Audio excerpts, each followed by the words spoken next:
Kalau ini dibuka seluas-luasnya, pasti akan kebongkar. Seperti Mazda yang ada ditemukan di berangkasnya Febri Ardiansyah.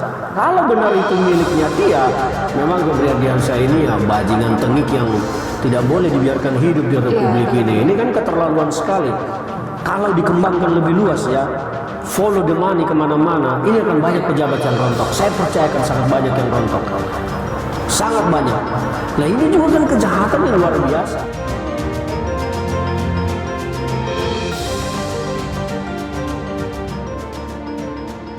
Halo penonton Titah Rakyat, kembali lagi bersama saya Virgi, tentunya untuk mengupas tuntas persoalan bangsa.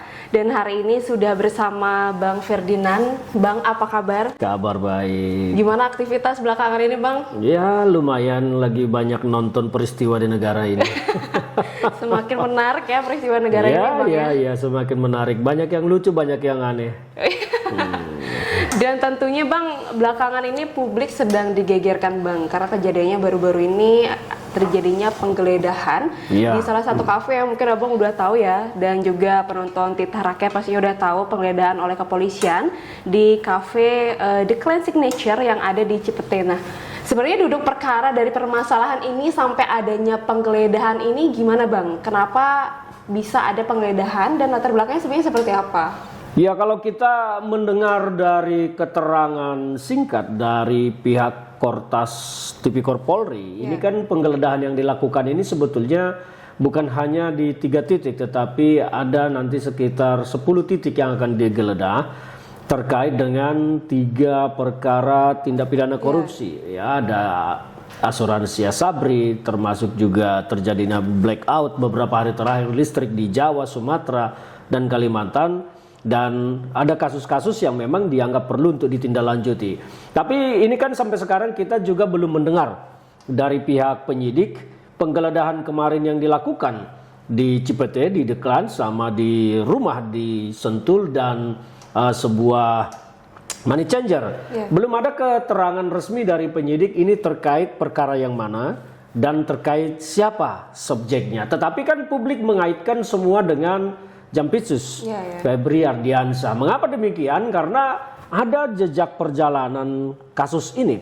Kalau kita mengikuti secara cermat, pada tahun lalu sebetulnya Febri Ardiansyah ini kan sudah dikuntit oleh tim dari BNPT lah, ya, menugaskan intelijen dari BNPT untuk menguntit Febri yang waktu itu akhirnya ditangkap oleh personil BAIS, yang kemudian rame sampai kemudian berujung kepada keluarnya keputusan Presiden yang menempatkan TNI mengamankan secara fisik pejabat-pejabat kejaksaan dan kantor-kantor kejaksaan. Nah itulah cikal bakalnya. Tetapi kita melihat bahwa polisi sebetulnya sudah lama mengendus jejak dari Febri Ardiansyah. Hanya karena situasi belum sampai kepada posisi yang kuat. Karena Kortas Tipikor itu saya paham betul mereka ini penyidik yang tidak mau main-main. Ketika menaikkan status perkara, maka betul-betul mereka telah memiliki alat-alat bukti yang sangat cukup, bukan hanya sekedar cukup, tetapi sangat cukup, melebihi dari cukup. Maka ketika Kortas melakukan penggeledahan di The Clans, di rumah di Sentul dan di Money Changer, artinya Kortas Tipikor ini memang telah memiliki kekuatan. Mengapa harus melakukan itu? Nah akhirnya dilakukan penggeledahan dan kita semua kan kaget. Banyak sekali yang ditemukan di The Clans, ada berangkas besar, di rumah di Sentul juga ada berangkas besar yang tipikalnya mirip, hampir sama jenis berangkasnya. Artinya kan ini memang sudah memenuhi unsur orang ini, pemilik ini, yang sekarang kan kita masih bertanya-tanya benar tidak Jampitsus Febri Ardiansyah pemiliknya. Tapi siapapun itu kita sudah memiliki sebuah kesimpulan awal. Ini betul-betul disetting, dirancang, dilakukan, dibuat, dibangun untuk menyembunyikan sesuatu. Karena memang berangkasnya pun disamarkan, disembunyikan di balik tembok. Nah itu yang kita lihat. Nah penggeledahan yang dilakukan Kortas menemukan barang bukti yang cukup banyak. Kita semua kaget, saya sendiri pun kaget meskipun sejak lama sebetulnya sudah mendengar-dengar tentang berita-berita, cerita-cerita tentang sepak terjangnya Febri Ardiansyah. Tetapi ini akhirnya mengkonfirmasi kalau benar itu miliknya dia, memang Febri Ardiansyah ini ya bajingan tengik yang tidak boleh dibiarkan hidup di Republik ini. Ini kan keterlaluan sekali. Dan sangat disayangkan seorang Febri yang belakangan kan Jaksa Agung dan jajarannya di lingkup Kejaksaan Agung ini namanya sedang baik-baiknya di tengah publik. Bahkan menggusur KPK yang selamanya pernah bercokol sebagai lembaga yang paling menakutkan. Tapi ini kan membuat citra kejaksaan itu betul-betul hancur, betul-betul porak-poranda dan runtuh, karena ini membuka mata publik bahwa di sana itu memang kebanyakan sandiwara. Akhirnya banyak lagi publik yang mengait-ngaitkan dengan kasus Nadiem. Ada yang mengatakan, wah ini syukurin lo, akhirnya lo kena karma, kan kira-kira begitu. Nah tapi apapun itu, kita sangat menyayangkan sekali bahwa ternyata pidato-pidato gagah Pak Jaksa Agung selama ini, pidato-pidato gagah dari para Jaksa Agung muda, ternyata semua kamuflase. Dan pelaku utamanya, ya salah satunya sekarang yang diduga oleh publik. Kan ini, ya saya sih sangat berharap tadinya bahwa Febri itu tidak terlibat, tetapi fakta-fakta di lapangan yang ditemukan itu menunjukkan, ya, termasuk foto keluarga yang di rumah di Sentul, kan ini mengindikasikan bahwa Febri memang adalah yang disasar oleh pihak Kortas Polri. Kira-kira ya seperti itu. Iya Bang, tadi kan Abang bilang ada yang disampaikan dari press conference-nya juga ada 10. Nah, apakah dari 10 ini nantinya juga akan menarik bukan hanya satu tersangka Bang, tapi akan tertarik tersangka-tersangka yang lainnya? Gimana menurut Abang? Kalau melihat penggeledahan ini kan, kalau yang saya dapat informasi tadi malam juga Kortas melakukan penggeledahan di sebuah ruko di Bilangan Jakarta juga. Nah, ini yang kita belum tahu. Tempat-tempat, titik-titik yang dilakukan penggeledahan ini terkait dengan perkara yang mana? Ya, perkara yang mana? Kita belum tahu nih, apakah memang semua penggeledahan ini terkait hanya terhadap satu orang, yaitu yang diduga publik sekarang, yaitu Jampitsus dalam tindak pidana pencucian uang. Apakah dia sekarang target utamanya dan yang lain-lain ini hanya akan dijadikan turut serta menjadi bagian dari TPPU itu, atau seperti apa kan kita belum tahu. Apakah Febri Ardiansah sebagai Jampitsus ini target satu-satunya dalam TPPU yang menggabungkan 3 perkara sumber uang tindak pidananya? Bisa saja 3 perkara itu blackout, terus Asabri dan apa satu lagi itu, 3 perkara ini memberikan uang suap kepada Febri. Ini kan kita belum tahu karena belum ada penjelasan dari Kortas Tipikor. Apakah memang ini adalah satu-satu perkara masing-masing? Kita juga belum tahu karena belum ada penjelasan resmi. Tapi kalau soal tersangka, saya pikir ini akan mengumpulkan banyak tersangka. Karena penggeledahan di banyak titik, ini pasti akan menghasilkan banyak tersangka. Minimal kalau nanti contoh ini ya, contoh. Febri Ardiansah sebagai Jampitsus ditetapkan sebagai tersangka. Dia pelaku utama dalam tindak pidana pencucian uang, karena ini kan TPPU arahnya. Ya, kita mungkin saja nanti akan banyak yang turut serta dalam pencucian uang ini.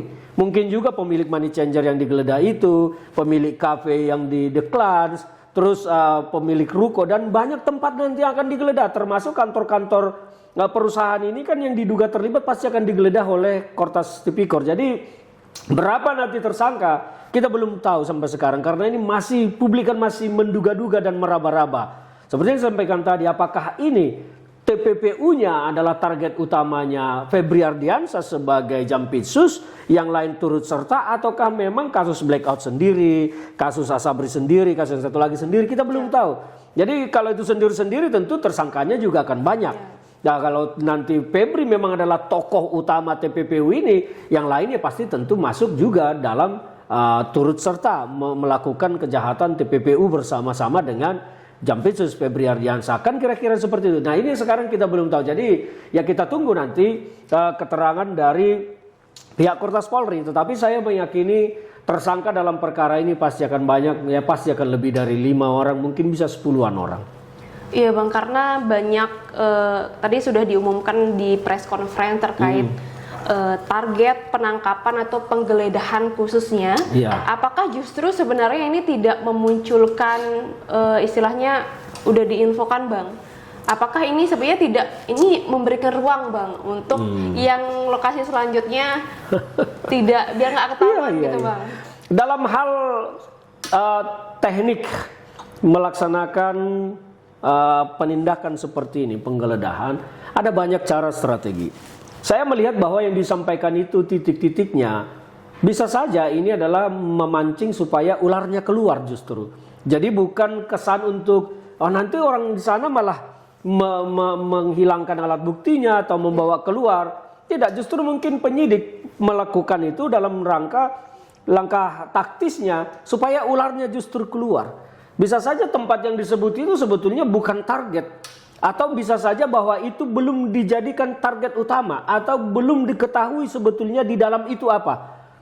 Tetapi disampaikanlah itu supaya siapa yang bertanggung jawab terhadap tempat lokasi itu supaya berupaya untuk membawa keluar dari situ apa yang dicurigai di dalam. Jadi ada banyak teori melakukan seperti itu. Nah, saya melihat bahwa penyampaian itu adalah supaya memancing ularnya keluar. Ketika disebut begitu, diharapkan orang-orang di sana akan melakukan pergerakan nih untuk menghilangkan atau memindahkan barang bukti atau alat bukti yang ada di situ. Nah, pergerakan mereka pasti akan dipantau. Kemana dibawa, kemana digeser. Sehingga dengan cara demikian, pihak-pihak yang dicurigai itu justru menuntun penyidik ke titik-titik yang belum diketahui oleh penyidik. Nah, banyak itu strategi-strategi lah. Kita ya tidak bisa ungkap semuanya, tetapi ada cara seperti itu. Jadi memancing ularnya keluar, terus ularnya pergi ke lubang yang mana lagi.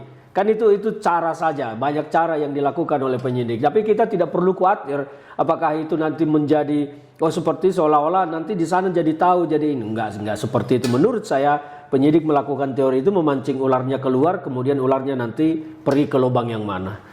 Kira-kira begitu. Iya, karena isu ini cukup menggegerkan publik, Bang. Berarti penggeledahan ini sudah sesuai dengan standar operasional prosedur. Oh iya, bukan ya, Bang? Seperti yang saya sampaikan tadi, saya paham betul teman-teman di Kortas Tipikor Polri itu kerjanya seperti apa. Mereka sangat berhitung sekali ketika mereka menaikkan status perkara ke dalam status penyidikan.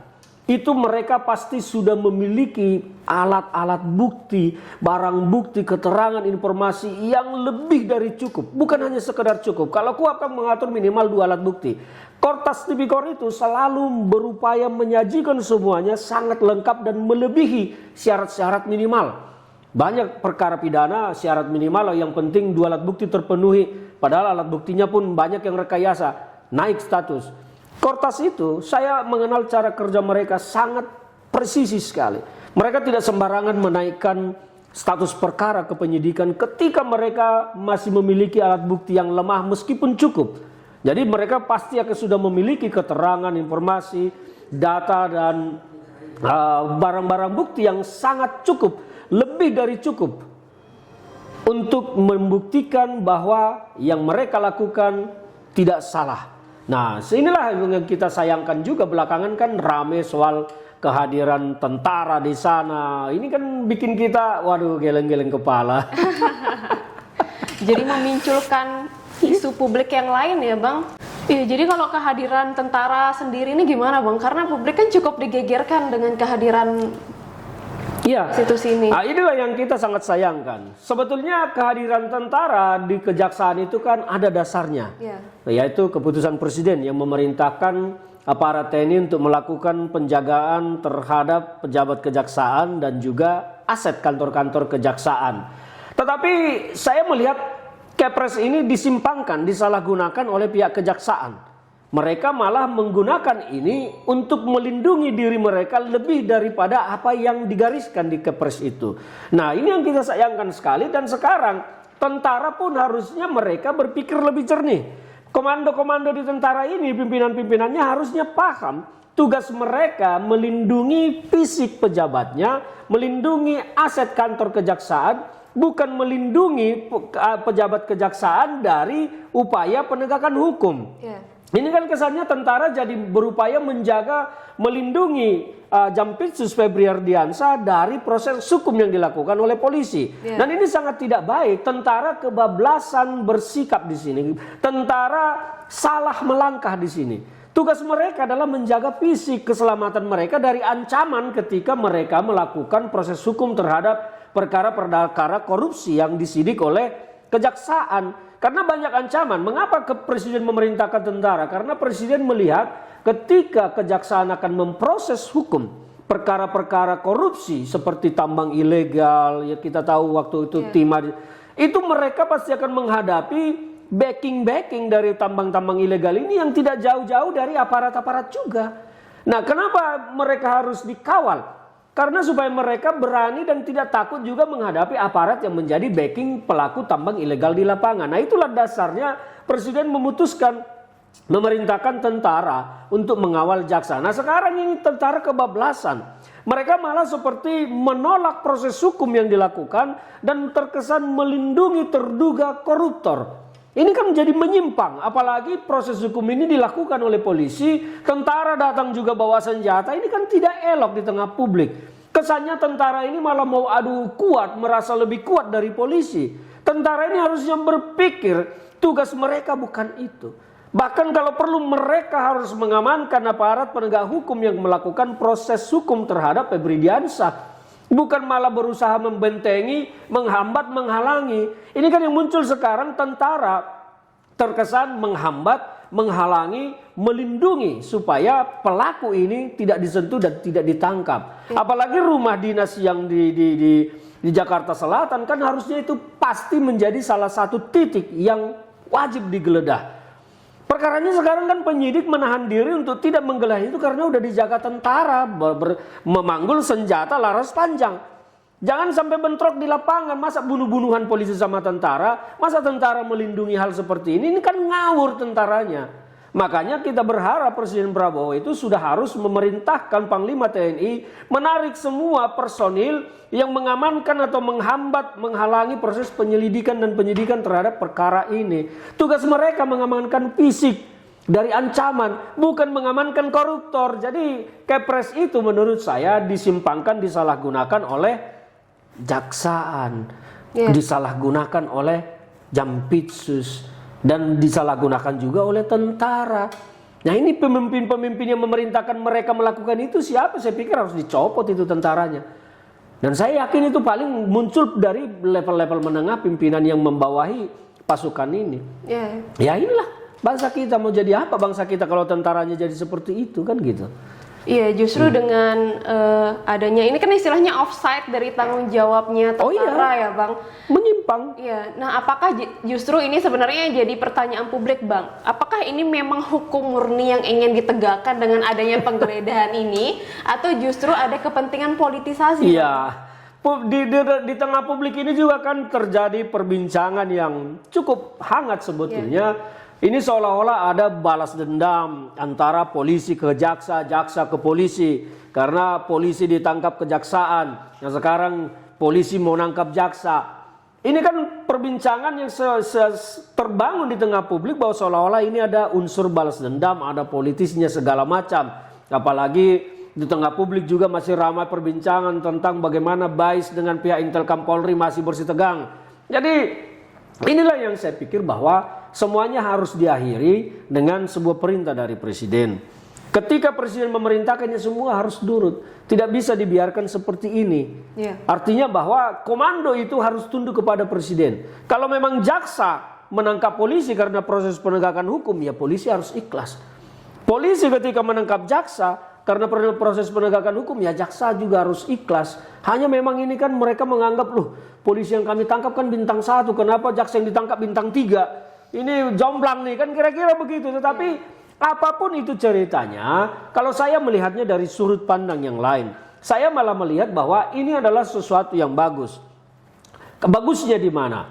Bagusnya sekarang jaksa nangkapin hakim, jaksa nangkap polisi, jaksa memproses hukum militer juga di jam Jaksa Agung Muda Militer ya.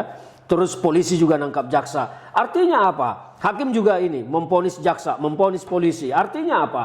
Semua aparat penegak hukum kita ini sudah saling mengawasi. Dengan demikian ruang bagi mereka untuk korupsi semakin sulit, semakin tertutup. Karena jaksa akan berpikir, wah nanti kita dipelototin polisi nih, diintip polisi. Hakim juga nih, wah ini bahaya nih putusan kita diintip jaksa ini. Jadi ada lingkaran yang terus membuat mereka saling curiga satu sama yang lain, sehingga itu bisa berdampak kepada ketakutan mereka untuk melakukan korupsi. Jadi mereka akan lebih takut, lebih khawatir melakukan korupsi karena merasa ada yang mengawasi, ada yang akan menangkap dia sampai mereka tahu. Dan menurut saya itu sesuatu yang bagus.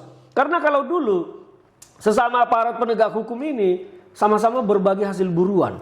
Mulai dari kalau perkara itu, mulai dari penyelidikan, naik ke penyidikan di kepolisian, naik ke kejaksaan, penyerahan berkas sampai ke pengadilan, itu semua. Biasanya ini semua berbagi hasil buruannya bersama-sama. Nah sekarang dengan kondisi begini, artinya mereka itu sudah akan takut, polisi akan takut nih ngajak jaksanya kompromi nih. Udahlah, terimalah P21 kan, nanti ada begini. Jaksa juga nih akan takut ini. Hakim juga akan takut menjatuhkan vonis sembarangan. Jadi ini bagus dalam proses penegakan hukum, apalagi perkara-perkara tindak pidana korupsi ke depan. Saya melihatnya dari sudut pandang itu, dan ini terjadi di era sekarang. Kalau ini terjadi dari era zaman dulu, saya pikir jaksa, polisi, hakim itu akan takut korupsi. Tidak seperti dulu malah berbagi hasil buruan. Jadi saya melihatnya itu. Jadi saya tidak melihat bahwa ini pertentangan antar lembaga, Anda balas dendam antar lembaga, tetapi saya melihat sisi baiknya, artinya nanti akan ada penurunan keberanian mereka untuk korupsi karena merasa ada yang mengawasi, ada yang mengintip, ada yang mencurigai, ada yang memelototi. Nah tentu mereka akan pasti takut-takut lah, siapa sih yang mau masuk penjara, kan nggak enak di penjara. Ya, dan kasus ini apakah hanya benang merah Bang dengan kasus justru yang lebih besar persoalannya gitu Bang di negara ini? Analisis dari Abang gimana? Ya menurut saya ini perkara ini saja kalau dikembangkan lebih luas, ya follow the money kemana-mana, ini akan banyak pejabat yang rontok. Saya percaya akan sangat banyak yang rontok, sangat banyak. Jadi saya sih sangat berharap bahwa ini bisa menjadi pintu gerbang membuka kotak Pandora korupsi yang lain-lain yang lebih besar. Misalnya apa? Barang bukti yang selama ini disita oleh penyidik, disita oleh kejaksaan, ini barang di mana sekarang? Karena banyak putusan pengadilan itu menyatakan barang bukti A, B, C, D dikembalikan kepada korban. Contohnya sekarang, seperti proses-proses hukum yang lalu-lalu lah, yang banyak seperti kasus yang rame dulu, yang Ponzi money system itu kan barang buktinya uang yang disita itu kan banyak sekali. Dikembalikan kepada korban. Korbannya di mana-mana puluhan ribu, siapa yang tahu sekarang. Bagaimana cara mengembalikan uang ini ke korban secara bersamaan dan konsep adil.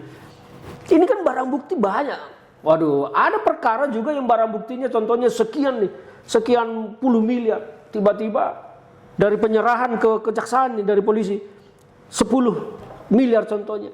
Tiba-tiba di penuntutan sudah berubah. Ada saja begitu. Tapi kan ini semua harus dibersihkan gitu.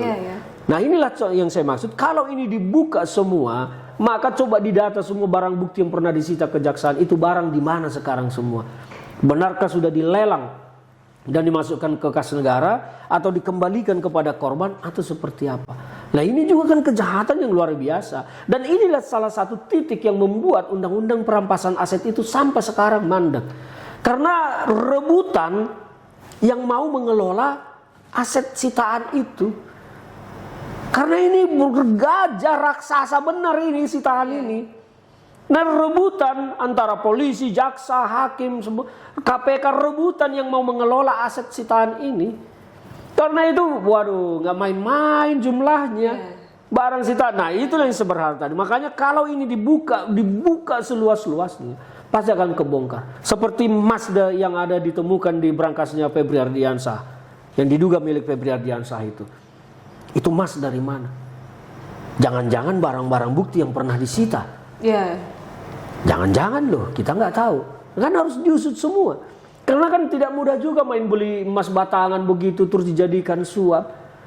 Dari mana sumbernya? Nah itu yang saya bilang tadi, bahwa kalau ini dibuka seluas-luasnya, maka saya percaya barang-barang bukti yang pernah disita itu semua akan muncul ke permukaan. Di mana sekarang barang itu, apakah sudah dikembalikan sesuai putusan atau diserahkan sesuai putusan, tidak ada yang jelas.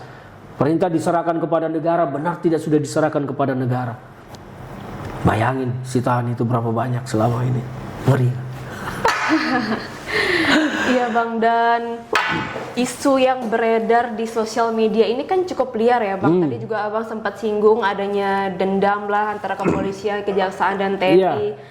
Nah Lalu bagaimana jika kasus ini justru tidak lanjut, Bang? Kemudian ini kan justru membenarkan isu liar yang beredar di sosial media bahwa ketika tidak ada kelanjutan dari persoalan ini, berarti apa yang dilakukan oleh yang melakukan penggeledahan ini hanya gertakan untuk memberikan peringatan. Menurut saya percaya kasus ini tidak akan terhenti. Saya percaya Kortas Tipikor Polri akan menyelesaikan perkara ini dan tidak akan menghentikan. Hanya sekarang kalau saya melihat kendalanya ada.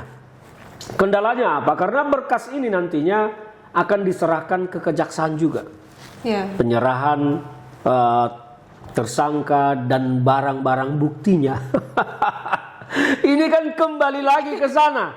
Nah, ini yang akan menjadi masalah. Kalau saya dari kemarin sudah berpikir ini bagaimana solusinya. Dan harus ada jalan ceritanya bagaimana supaya ini tidak kembali ke kejaksaan.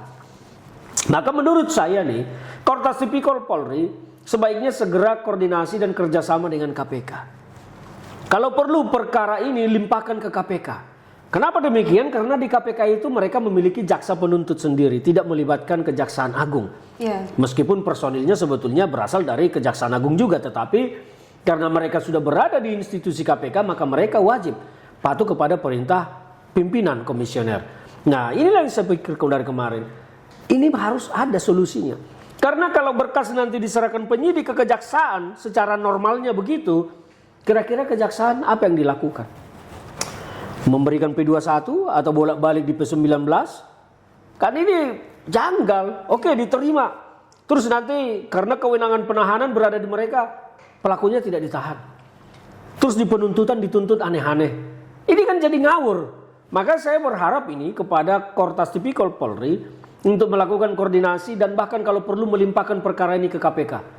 Selesaikan penyelidikannya sekarang, penyidikannya limpahkan ke KPK. Biar KPK yang melanjutkan karena di KPK itu mereka memiliki jaksa penuntut umum sendiri sehingga tidak ada kemungkinan permainan terjadi kalau berkas ini nanti diserahkan kembali ke Kejaksaan Agung untuk didakwa dan dituntut. Bayangkan coba bagaimana Jaksa Agung memerintahkan penuntutan kepada Jampitsus mereka. Bagaimana jaksa-jaksa yang akan mengurus itu yang selama ini di bawah komandonya Jampitsus akan menuntut dia atau mendakwa dia. Karena kan ada konflik interest, ada solidaritas korps yang membuat mereka mungkin akan membuat dakwaan itu malah ngawur, akhirnya dieksepsi, gugur semua dakwaan, bebas. Jadi solusinya itu menurut saya harus diserahkan ke KPK supaya KPK yang melanjutkan perkara ini. Iya Bang, terima kasih banyak Bang untuk waktunya. Dan terakhir, apa yang perlu dikawal oleh publik Bang, khususnya terkait kasus ini supaya tidak hanya berhenti di penyidikan? Iya, yang saya sampaikan tadi, publik harus membantu mengawal bagaimana proses ini, karena proses ini pasti lanjut, tidak mungkin berhenti. Publik harus mengawal ini perkara mau diserahkan ke siapa. Kalau diserahkan kembali ke kejaksaan, sitaan itu semua kan akan diserahkan ke kejaksaan lagi. Hilang lagi nanti barang ini. Jadi publik harus mengawal proses tindak lanjut nanti penyerahan perkara ini kemana. Dan kalau perlu publik beramai-ramai bersuara, menyuarakan ke Kortas Tipikor Polri agar menyerahkan, melimpahkan perkara ini ditindaklanjuti oleh KPK. Karena di KPK ini kita tidak perlu khawatir soal pelimpahan berkas perkara, pendakwaan dan penuntutan. Karena di sana mereka memiliki jaksa sendiri. Kalau diserahkan ke kejaksaan, apa yang akan terjadi? Ini yang paling harus dikawal oleh publik. Ya, terima kasih banyak Bang. Baik, terima kasih. Waktunya. Baik, penonton Tita Rakyat, tentunya sebagai publik yang juga ikut dalam isu penggeledahan ini melalui sosial media, tentunya kita harus juga mengawal ya sebagai warga negara, dan kita lihat sejauh mana isu ini akan diproses oleh Kortas Tipikor Polri, dan tentunya sebagai negara yang ada di negara ini bisa lebih cerdas untuk melihat isu ini. Saya Virgi, sampai jumpa.